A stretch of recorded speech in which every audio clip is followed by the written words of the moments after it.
DB হেফাজতে থেকেই সব কর্মসূচি প্রত্যাহার করলেন বৈষম্য বিরোধী ছাত্র আন্দোলনের ৬ সমন্বয়ক।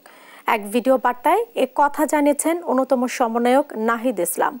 ভিডিও বার্তায় তিনি বলেন, কোটা সংস্কারের যৌক্তিক দাবি পূরণ হওয়ায় কর্মসূচি প্রত্যাহার করা হয়েছে। সব শিক্ষা প্রতিষ্ঠান খুলে দেওয়ার আহ্বান জানান তিনি।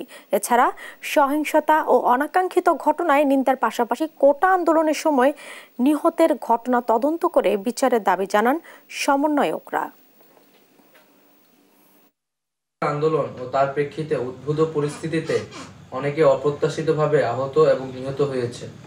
তাছাড়া রাষ্ট্রীয় স্থাপনায় অগ্নিসংযোগ সহ নানা সহিংস ঘটনা ঘটেছে। আমরা এই সকল অনাকাঙ্ক্ষিত ঘটনা তীব্র নিন্দা জানাই এবং সুষ্ঠু তদন্ত সাপেক্ষে দ্রুত বিচারের দাবি জানাচ্ছি।